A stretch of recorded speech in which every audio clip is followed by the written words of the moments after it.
kuti mastreets esocial media manoswera nichiona kuti nyaya dziri kufamba sei. Nyaya dzachona dzatozondita kuti ndibve kuteresi ndiuye kuti ndizombotaura nezvazvo. Handiti vazukuru, I think this issue need to be addressed. Chii chaicho chiri kuitika kwatiri, especially vanhurume, nenyaya yekucommita suicide nekuda kwezverudo izvi.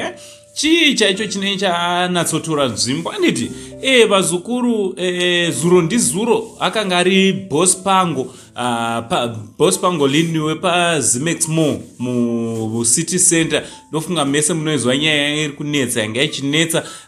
Mukomana akapedzisira azouraya musikana wake, achitaura kuti zvona akadyiwa mari yakawanda, akasvika pakukomitawo iye suicide. Nasuwo ndeumwewo vazukuru. Nyaya dzacho dzinotorwadza. Handiti asi ndisanda kuzisa nyaya iyi zvizere. Usati wasubscribe paSaint TV, mukana uchiripo to subscribe, turn on your notification bell so that every time we upload a video, every time patinowinza nyaya dzichipisa, you will be notified. Aiwa, nchida kutokutendai ine support yamuri kutipa paSaint TV, support yamuri kutipa kuSaint TV page, paFacebook page, basa richienda mberi. Handiti vazukuru, so nyaya ndauya nayo ndemuchinda uyo anonzi Takudzwa Mutaguta. Uyo anga achinzi zvakare anga achimbobata ari kwaKilati, ari kuchengetedza Kilati, kana kuti ari bouncer waKilati, kana kuti bodyguard waKilati.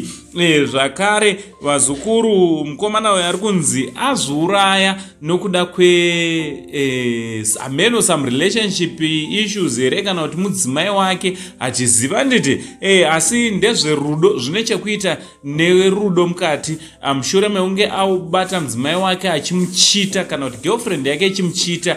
Vazukuru, zvazokonzeresa kuti ange ari anozviuraya. Handiti vazukuru, ameno chii chaizvo tinetaperera kusika papi vazukuru, nekuti achitiko ichi, zviitiko izvi zviri kutirwadza, zviri kutishungurudza kuti tiri kurasikirwa nevanhu vanga vachiita zvavanga vachiita.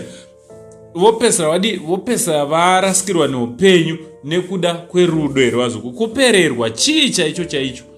Nyaya iri kutondishungurudza. Handiti tingotiwo may his soul rest in peace vazukuru, kototi kudii ndozvatovapo.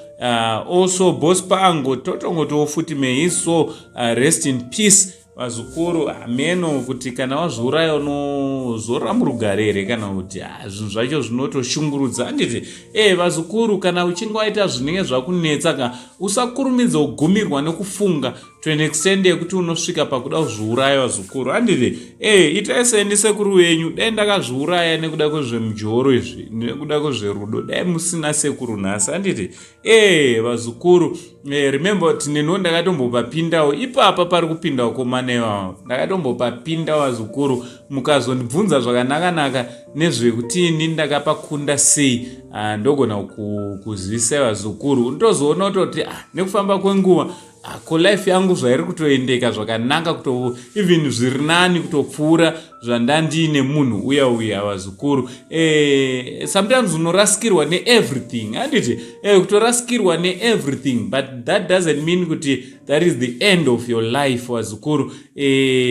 Musapererwe to an extent yekuti unosvika pakuda kuzviuraya. Ndonyaya ndandoyozokuzivisa vazukuru zviri kuitika mastreets. Imonyora comment section kuti munofunga nezvenyaya iyi. From Uncle Sandy, only Zim Uncle, pari zvino ndichiti chi? Much love.